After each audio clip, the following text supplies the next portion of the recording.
And evening to my colleagues across the United States and across our global platform. On behalf of the firm-wide Diversity Committee, and as co-chair of the Diversity Committee Task Force on Conversations about Race, along with my co-chair Bill Kirk, I welcome you to the next conversation on our continuing dialogue about race and racial injustice.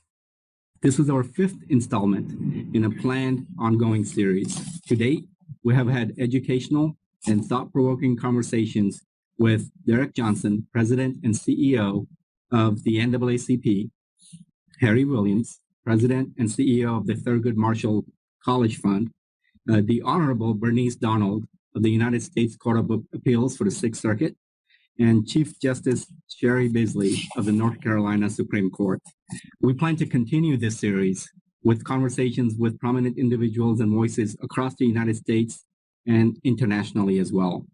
Indeed, we're planning our next speaker to be an international speaker to provide us with a global perspective on race and racial injustice as we continue to educate ourselves on racial injustice. Today, this important conversation continues with our celebration of the Hispanic Heritage Month, which technically ended a few days ago in the United States. The K&L Gates family is proud to recognize, honor, and celebrate the histories, cultures, and contributions of Hispanic individuals and Latinx individuals across the U.S. and across the world.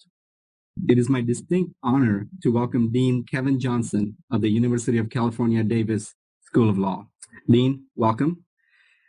Dean, as you may know, your many accolades and accomplishments were circulated when an invite was sent out to everyone that has joined today. So I will not highlight all of them, but I'm sure we'll highlight many of your accomplishments and experiences during the 1 hour conversation that Brandon and Tricia will have with you. But I would like to point out for the wider audience that one of the prominent discussions we'll have during the conversation today is about a book that the Dean wrote in 1999 titled, "How Did You Get to Be Mexican?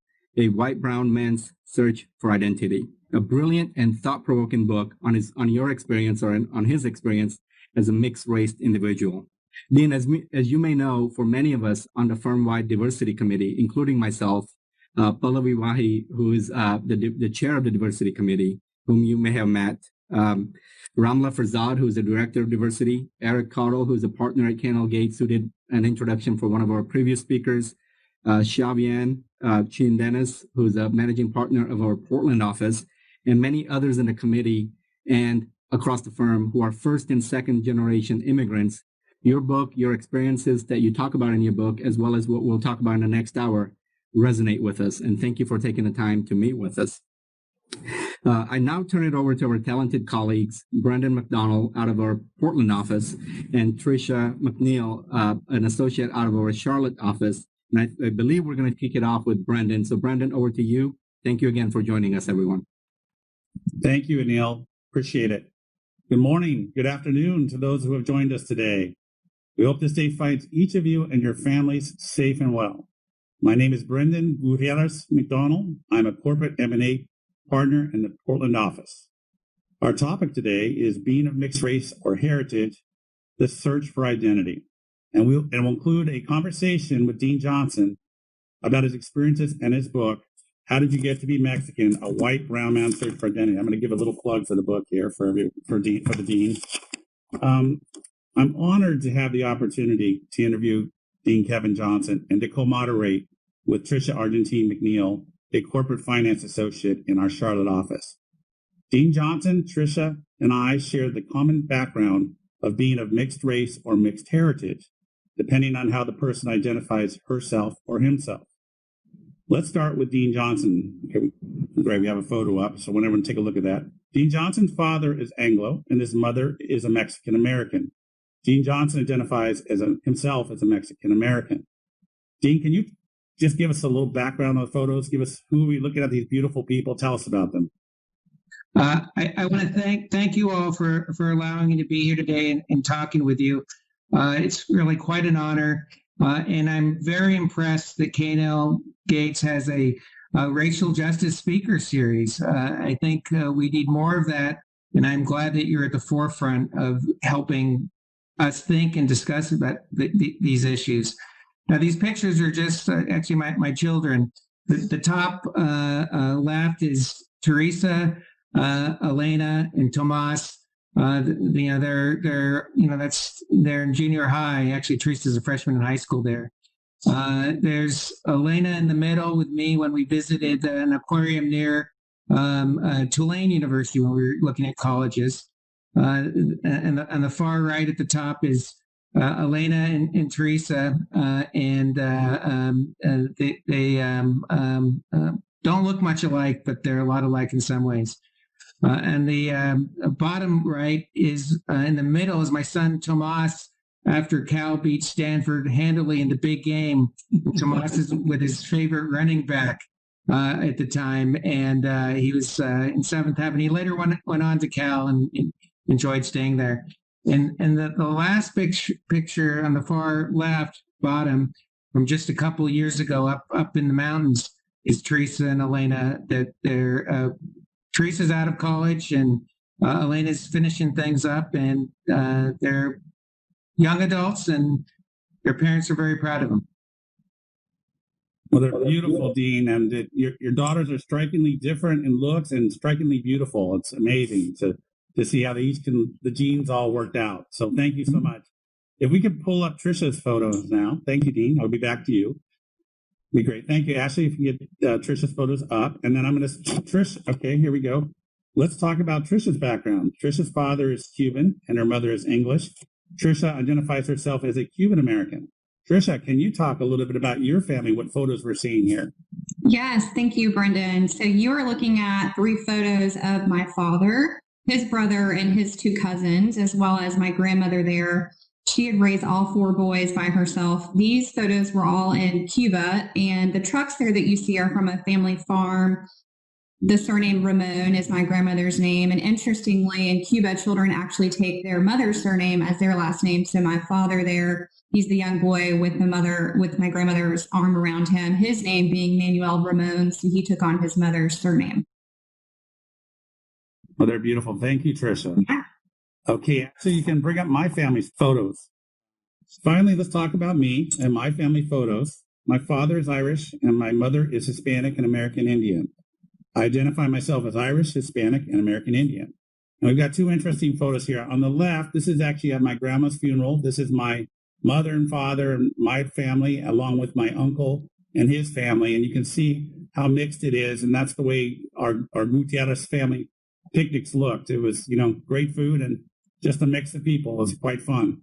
And then on the right here, that's an actor. It's not a real person with a gun. It's an actor. That's my mom's first cousin, Gino Silva. We have a lot of actors on that side of the family, and he's the most famous one. And his most famous scene is right there.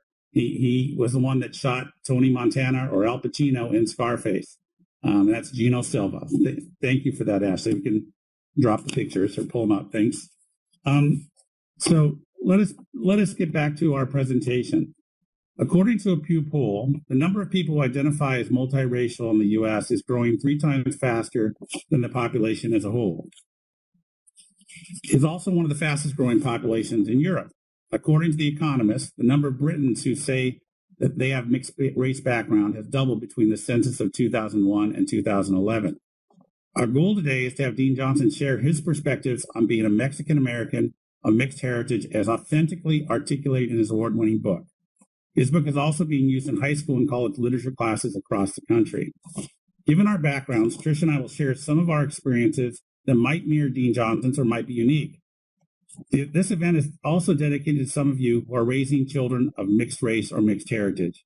Our discussion today may provide a view into our world of no man's land, neither the white world nor the brown world. We are not completely accepted in either world. We face discrimination from both worlds. We are not white enough or brown enough.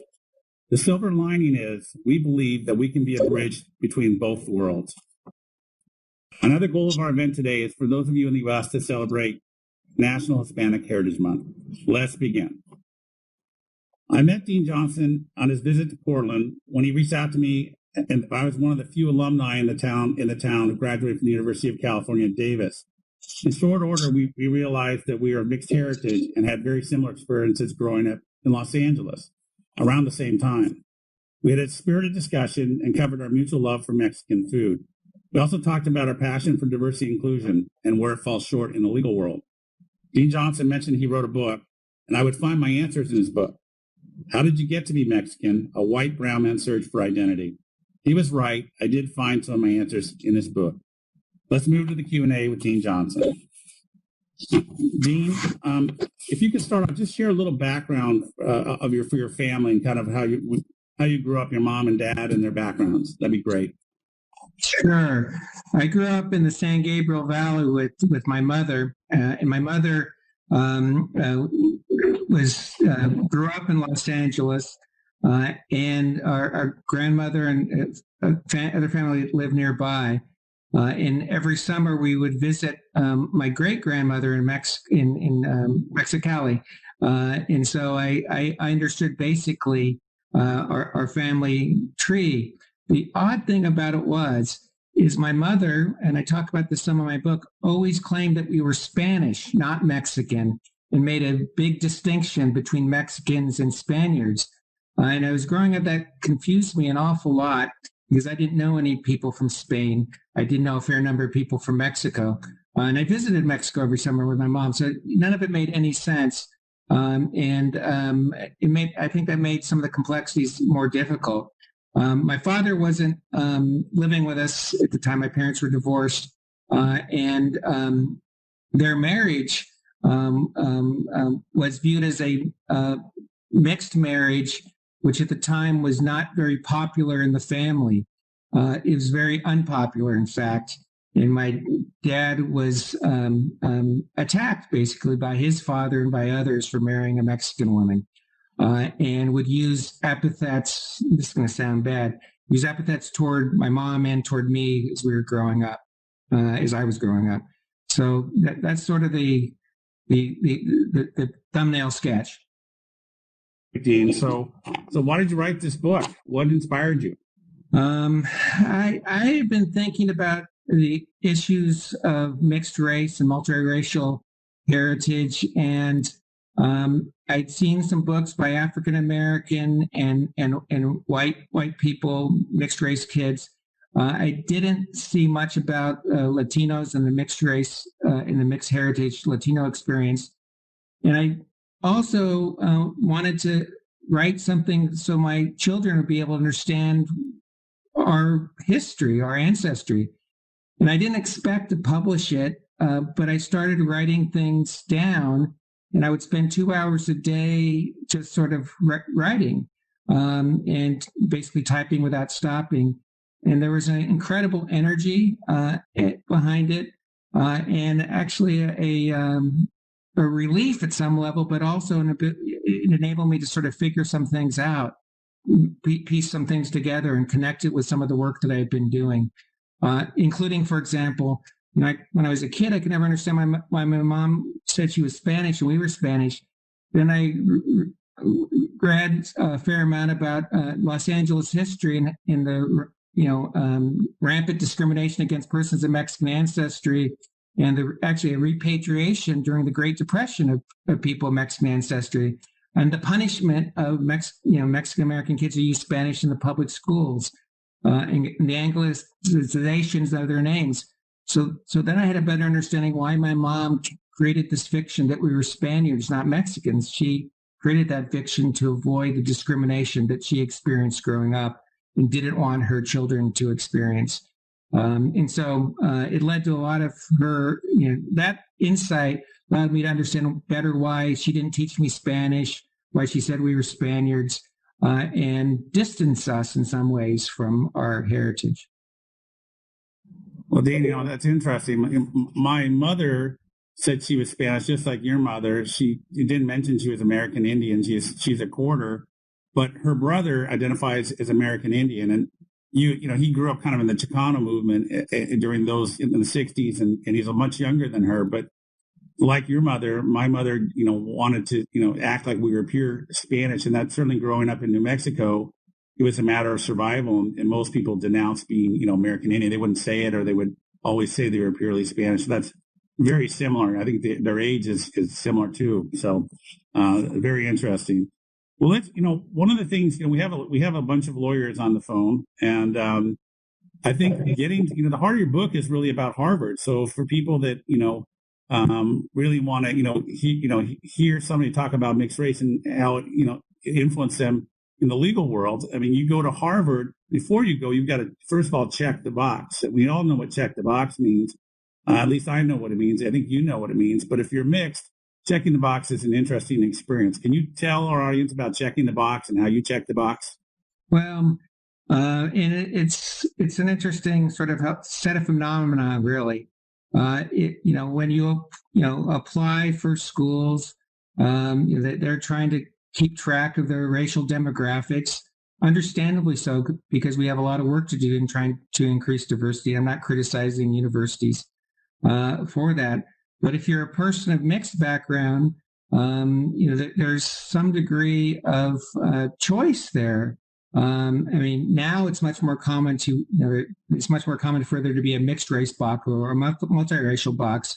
But at this time, in the late 70s, early 80s, they're really, you were one or the other. You're black or you're white, you're Hispanic or something else, Asian. And so it was hard to figure out how to navigate that. And there's a history here too. And it's important to keep this in mind, is there was a time in this country when mixed race marriages were illegal. And when there wasn't that much marriage between African Americans and whites, for example, or Asian Americans and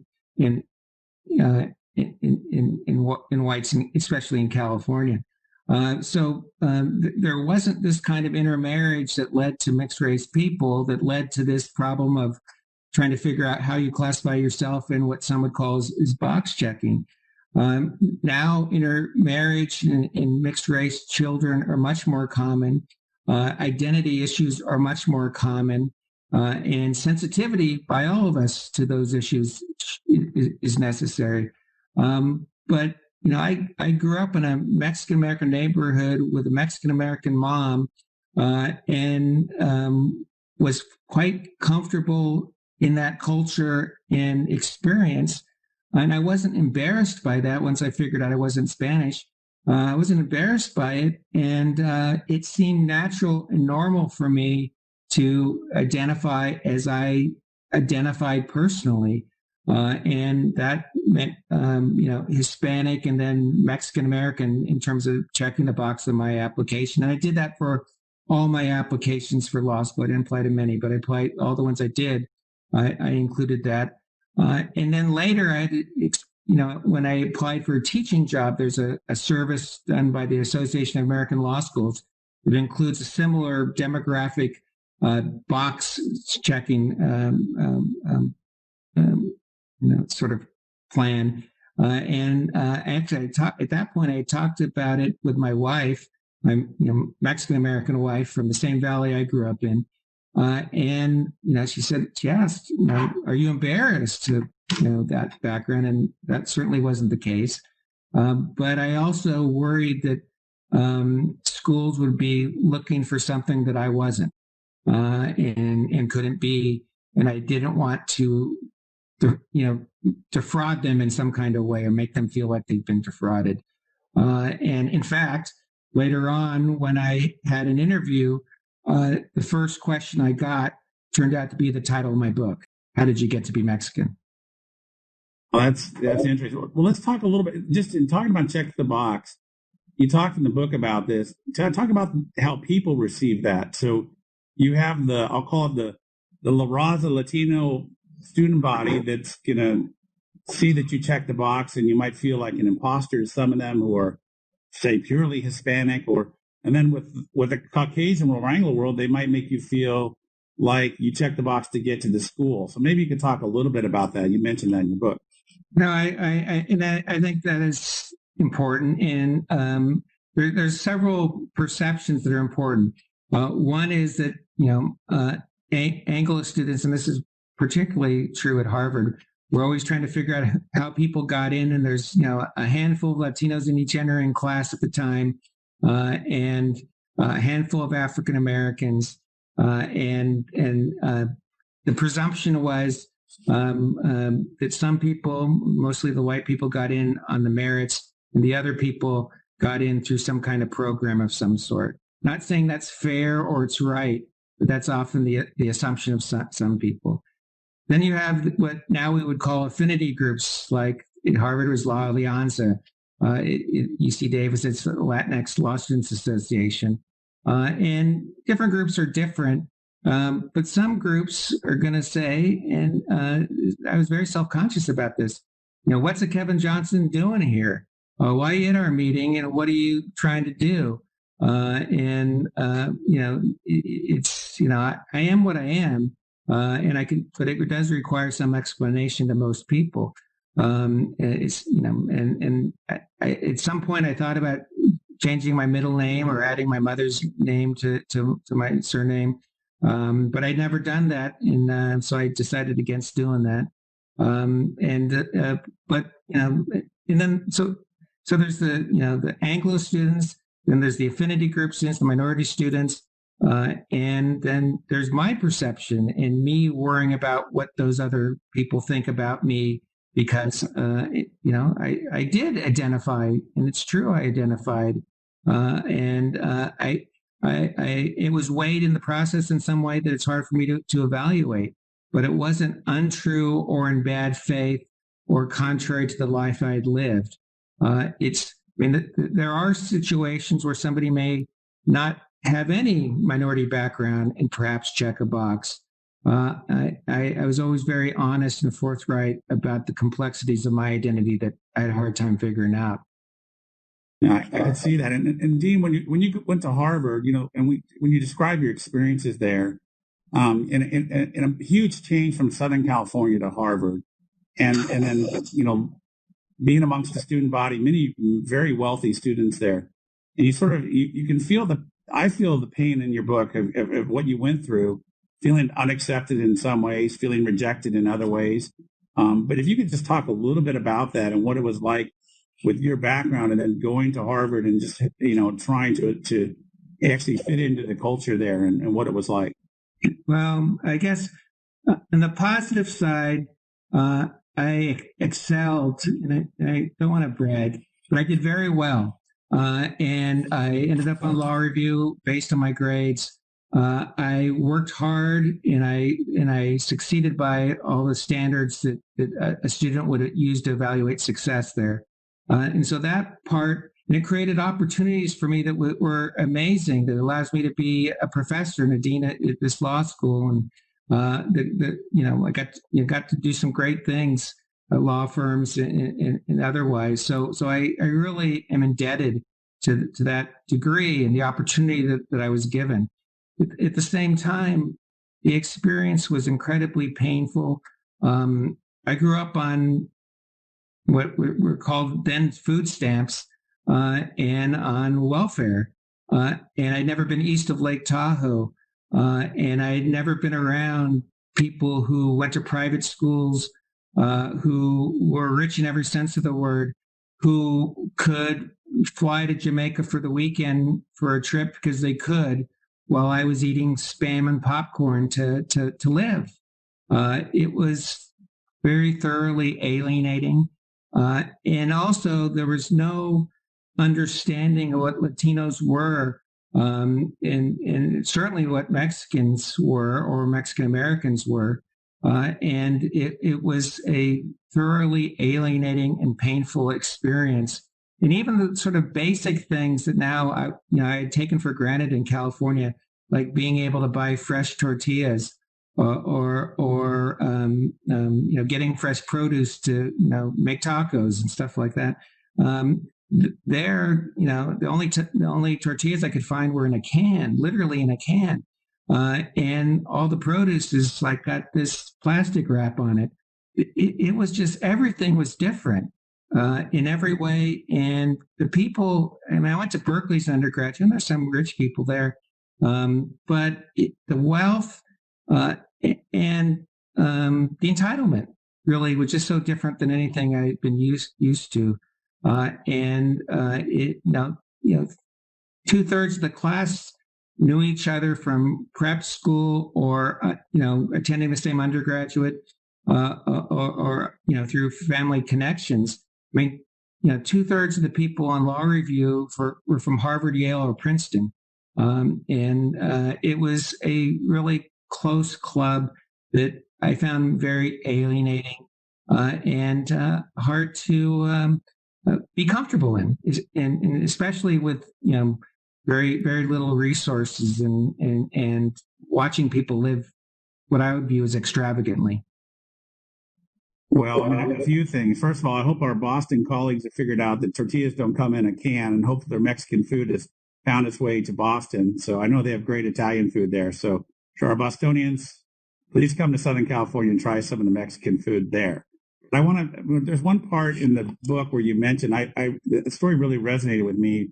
You borrowed $5 from a fairly wealthy classmate, I think, to get a burger on some excursion. And you actually went back to him a couple times to ask for the $5 back, but he just sort of ignored you. Like, what does it matter to you? Because it doesn't matter to him. And I felt that your pain in that, knowing how, hard it was for you to get by into financially in school. But I don't know if you want to comment about that. Yeah, it was just, to him, I mean, I think I bought us lunch at a place when we went down to the Cape one time we had a few days off from the law review. He was from Long Island, very wealthy. I think he drove us out in a luxury car, and but didn't have money for lunch. And I had actually surprisingly had some, but $5 was a lot to me. It may seem pathetic to you all now, but it was a lot to me at the time. Asking him for it was painful, and being rejected when they asked for it was even more painful. I think about that a fair amount, and I have to say it's always influenced the way that I've sort of interacted with my children in college. My children haven't lived luxuriously in college, but they haven't wanted, and they've always been supported, and I think that they feel that. I wanted to make sure that they understood in some ways that they were quite fortunate, and they should appreciate that, but they shouldn't not ask for help when they needed help. And sometimes for a parent, that's a hard balance. Sometimes you think, gosh, am I spoiling him? And it's a hard balance for parents. Thank you, Dean. And we're going to have one more question here before I pass this to Tricia. And this is a probably controversial question in some ways, but it's, in your book, you talk about passing as white. And, all three of us here with our names and the way we look could pass as white. And all of us have chosen not to. Can you talk about your choice not to deny your Mexican-American heritage? I try to live my life in a principled and thoughtful way. Maybe that wasn't always the case when I was younger, but I try to. And the truth is, I am what I am, and I'm not going to deny that. And the truth is, I found a life partner who has a similar background that I'm incredibly comfortable with, and although she's not half Anglo, but a Mexican-American woman who I can be honest with and talk to and share my thoughts and share my insecurities. And we all have them about our identity and our background. And it just struck me as inauthentic to say, I'm white. And the truth is, a lot of people look at me and try to figure out what I am anyway. I've been called Asian probably more often than I've been called Latino. And that's not an insult. I don't take that as an insult. It's just people's reactions to phenotype or, all over the board. But I'll tell you one story that made me think. I was in Oaxaca City with my family. Actually, we were there on a school trip. And my wife was we were waiting for a bus. And some guy he comes up and he says, if I had to stereotype him, I'd say he looks more indigenous than not. He comes up and he asks me, says, "You're Mexican, aren't you?"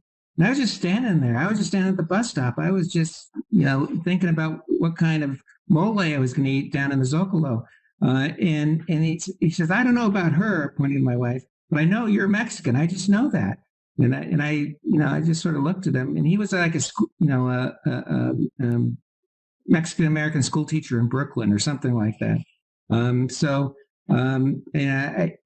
That doesn't relate directly to your passing, but for me, and maybe for others, there's there's a lot of questioning what your identity is, and I'm never going to say I'm white or because I didn't grow up that way, and I'm not even comfortable in that all white world.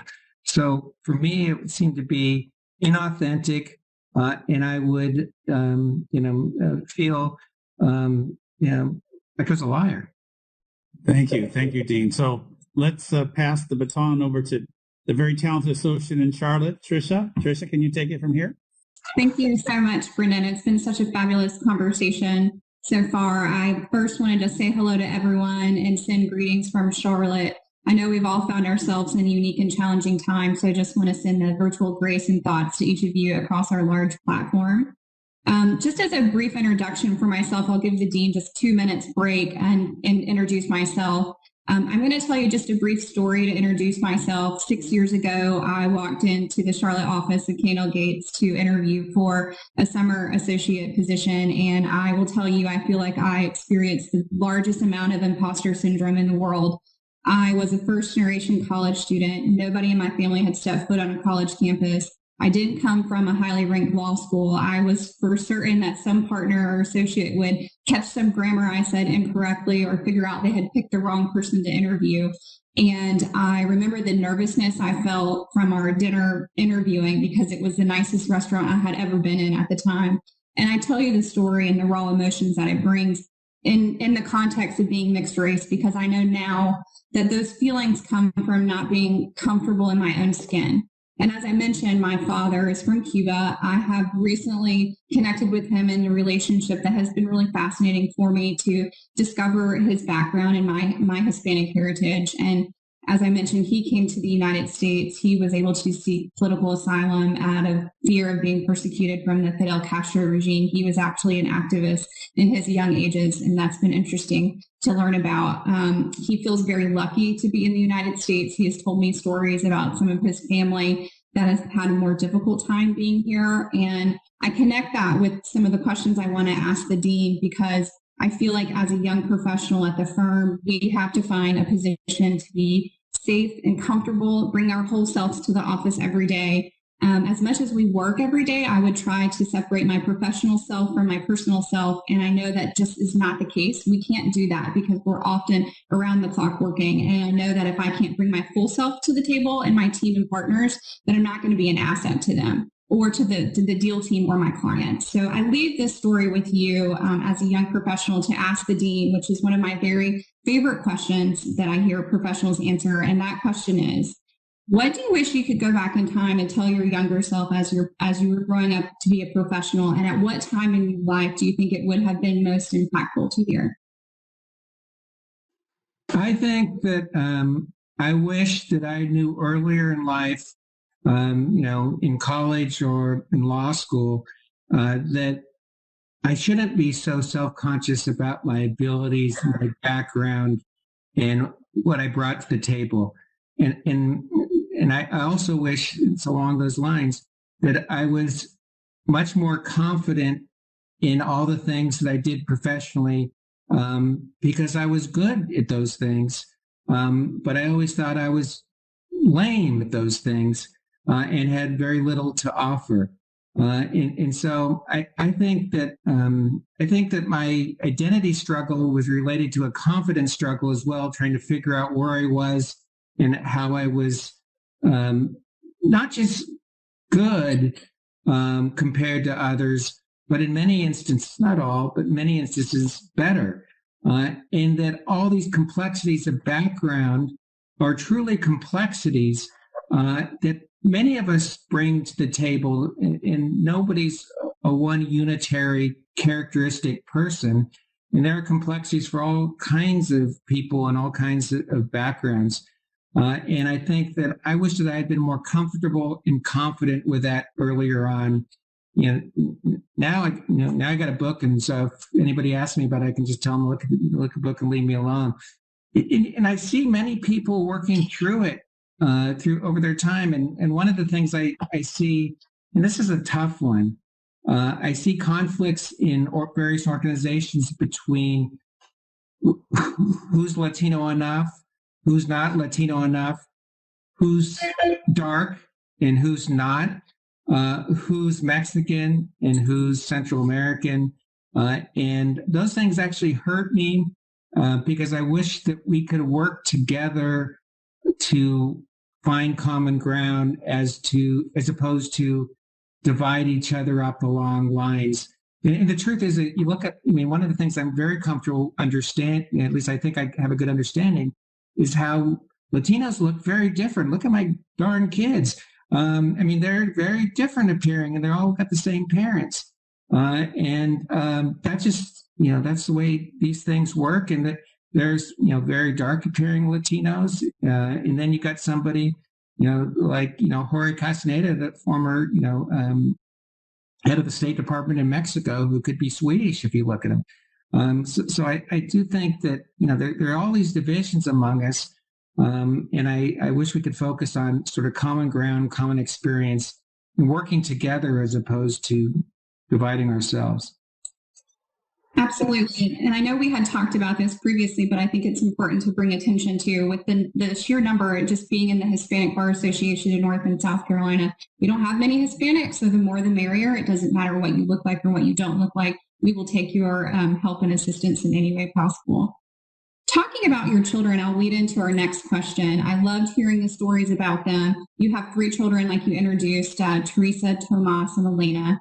Noting that, again, to your wife's surprise, that Teresa and Thomas were born with fair skin and blue eyes, while Elena was darker skin with dark eyes. And you talk in your book about thinking about their names and how you wanted to bring in the Hispanic heritage, and you actually gave them your wife's surname, Salazar, as their middle names. You also mentioned, and this is what I wanted to really hear about, is how your children would accept, deny, or downplay their Mexican backgrounds. I've told you about my 2-year-old daughter, and I think about how I can teach her to be comfortable in her own skin. She's only 2, so she's not listening to me yet, but just give us a little bit of advice on, given the book is 20 years old, how has your own experience or the book shaped who your children have become, and who have they become, and how have you hoped it to give them guidance? No, I think your question is a very good one. Just to let you know, 2 is kind of like 13 or 14. The stubbornness you get at 2 is kind of like the stubbornness you'll get in high school. I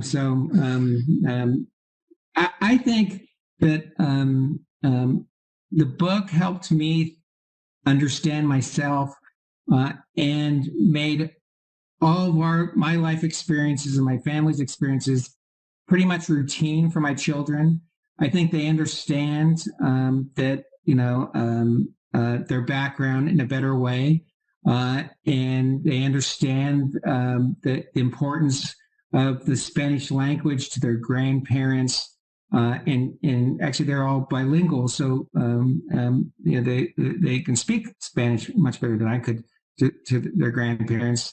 And they understand, the history of, the extended family, which there's a part in Arizona as well as is in Southern California. I think their experiences have been slightly different, in part because of their appearance and their just sort of things that they've done. For example, Elena, when she was in, she's more dark complected. Her teacher in junior high asked what her father did, and she said, "Well, he works at the law school." Probably embarrassed to say that I was a professor or a dean, but just said I worked at the law school. And the teacher's response was at the time we were, building a new wing of the building. Teacher's response was, "Does he work construction?" No, that wasn't the case. And then Elena, who's probably the least naturally skilled Spanish speaker of my children, was always asked by her teachers to give the example for the class of proper Spanish. So I do think that others view her as more Mexican. I even had a colleague say, gosh, at least you finally got a Mexican baby. And I was thinking, what am I supposed to think about that? But the other thing, and this actually was surprising to me, with Teresa, who was my first, her grandparents, kept saying "que wera," which literally means "how white." But they viewed it as a positive thing, and I'm thinking, what's that supposed to mean? What's that supposed to mean? What if she was dark?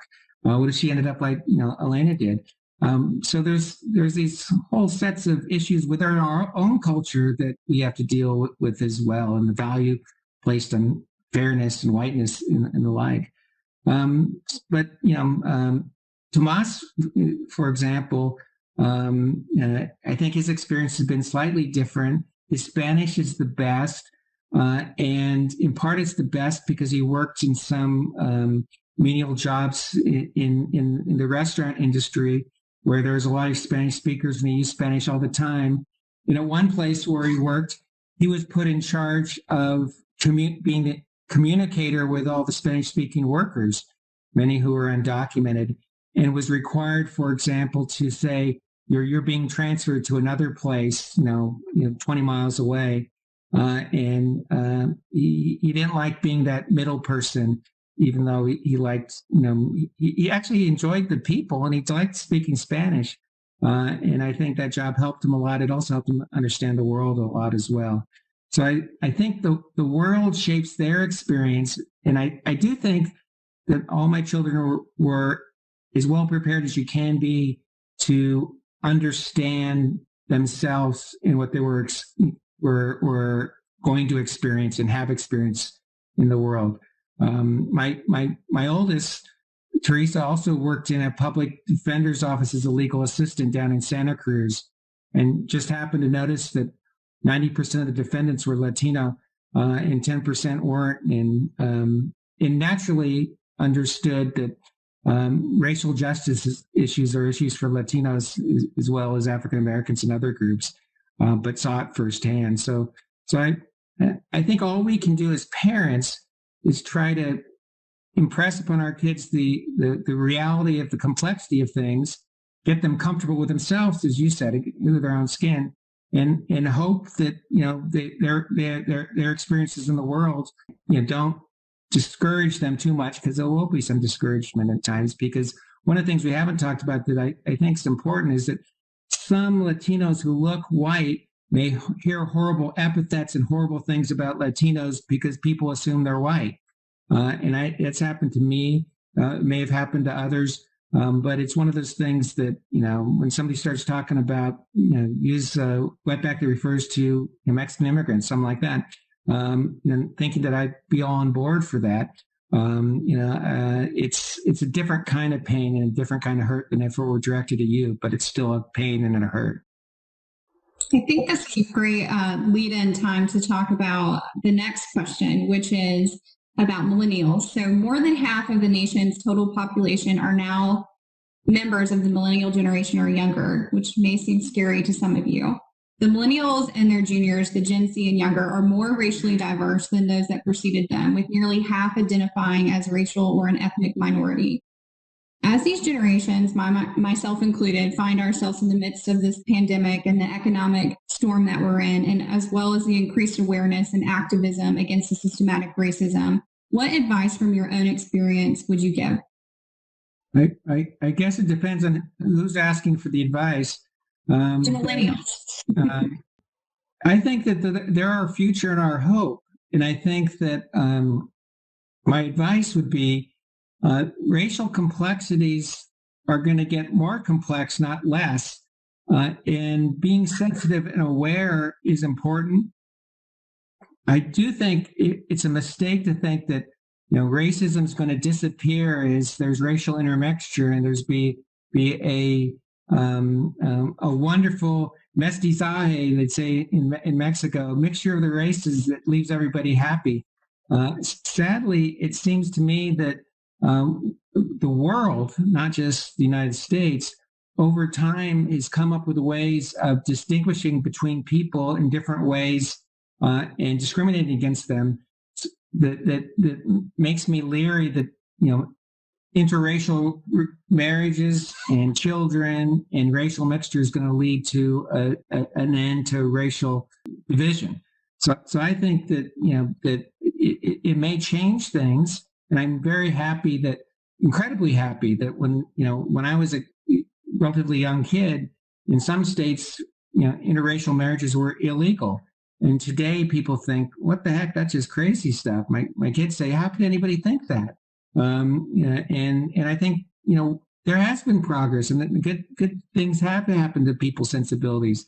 But I do think a vigilance is necessary as we, deal with complexities and think about how we address them. I'd like to think that, that the racial mixture will end sort of the systematic racism in our criminal justice system. Seems unlikely, and we're going to have to be vigilant and look and think about how new forms of discrimination might arise. Absolutely. So my last question for you is, from COVID to what some are calling the race revolution, like we just spoke about, what comes to top of mind to you over the course of 2020? And maybe more importantly, what are you discussing within your own circles, or you're hearing students at the law school discuss that you think is important to share? Well, I think we're at a moment where there's a unique combination of social tensions. You got the pandemic, you got the economy, you got a racial justice movement. And I think that, this is a prime time for change. And we have students who want to bring about change. We have political leaders who say they want to bring about change. We have institutions that want to change. And we have people doing things that,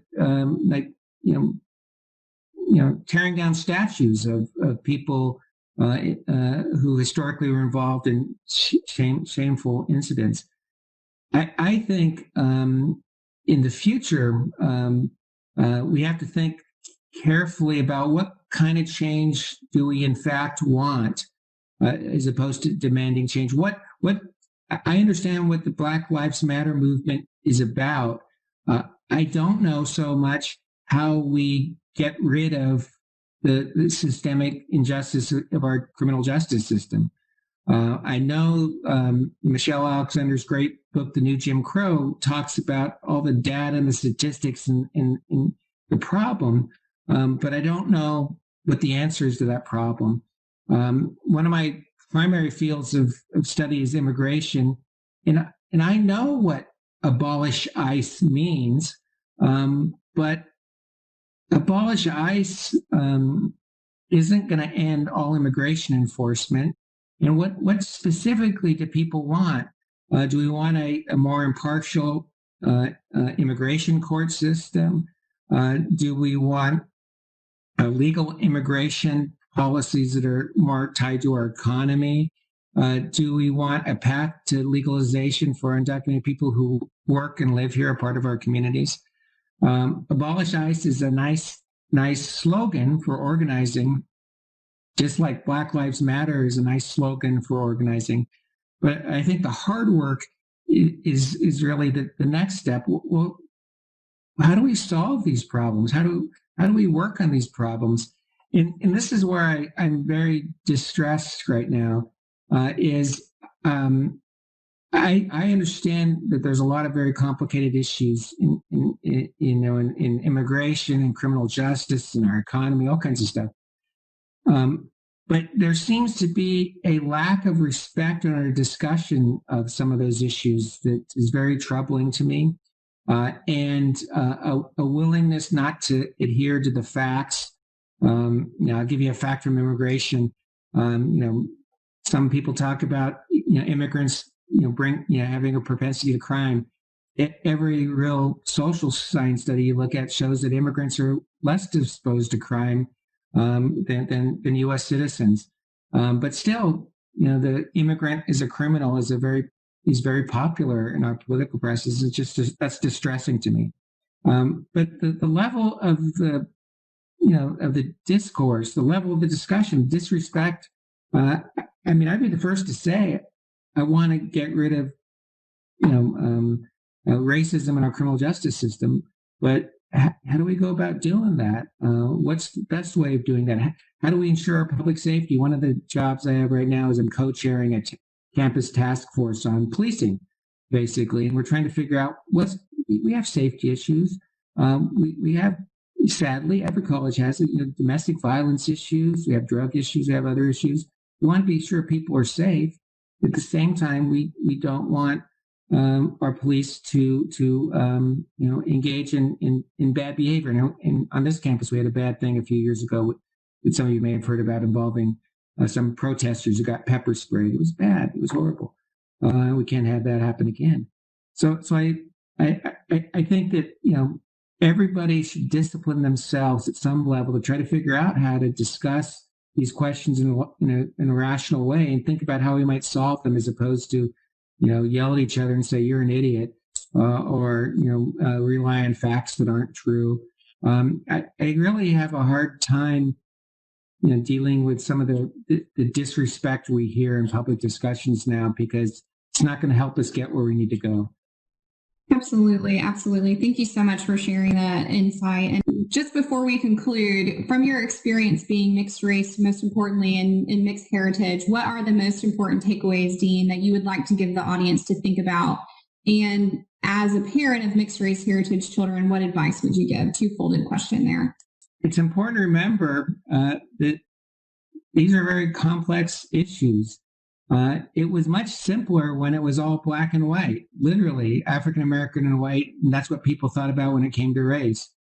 In the modern world, with transportation the way it is, with commerce the way it is, with the laws the way they are, not, for example, barring interracial marriages, it's a much more fluid and complex world that we live in today, where mixed race couples, mixed race children, people from different backgrounds are much more likely to be in relationships. And it's even more complex than I've alluded to. And I know we talked a little bit about this before, but in California, for example, a marriage between a person of Mexican ancestry and a person from El Salvador could be viewed as a mixed marriage. Very different cultures, very, very different life experiences, and very different sort of experiences in terms of time in the United States, with the Salvadoran population being much more a recent origin. So the complexities, we could go into, same is true for, I think, Asian Americans and the different Asian American national origin groups.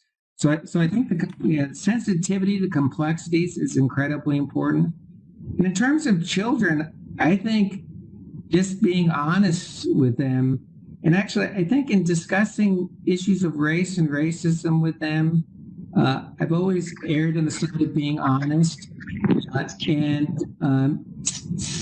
saying if I thought that somebody said something that I thought was inappropriate, telling them I thought it was inappropriate, and also actually telling them something about our family history, including that my father's parents didn't like him marrying a Mexican woman, and that was viewed as disgusting in his eyes. So at the same time, I don't want them to hate their relatives, but I always thought it important that they understand the truth of what all of us have dealt with. And I think that's being sensitive about it is important as well. I think, in being sensitive, like when, and I talk about this in the book, when Teresa and Elena were both taking ballet folklorica lessons, and one day Teresa, she's about 8, said Elena's going to be a great ballet folklorica dancer because she looks like one. And so, what does that mean? What do you mean? And then, actually, a few years later, Teresa at the dinner table told me a dumb blonde joke, and I said, "What the heck? Why are you telling dumb blonde jokes? Nobody should be telling jokes like that, and you shouldn't be telling jokes like that." But both of those things indicated to me there's only so much that parents can control. The outside world, what they learn in schools, what they learn from talking to other people, has a huge impact on them. This is true of a number of things I've thought about. Always making sure there was an open avenue for discussion with my kids is very important. And I joke about it because I tell people the good news is my kids will tell me everything. The bad news is my kids will tell me everything. But I guess I err on the side of getting the full flow of information. And I think, and not being judgmental about it. Maybe I was a little judgmental about the blondes joke, but I wanted to encourage her not to think of herself in that way. And that was important to me, actually, because she's a smart kid and has done well and is actually much more common sense than I will ever have. And I have to rely on her for common sense sometimes. So I'm going to wrap this up for everybody. First of all, it's been a great discussion. Dean, I'm thanking you from the bottom of my heart, from the K&L Gates community. You're talented, you're thoughtful, you're humble, and you're authentic. I truly appreciate this time with you, and we want to thank you. And then I want to thank the K&L Gates community who joined us today, and I wish everybody a great day. Thank you so much.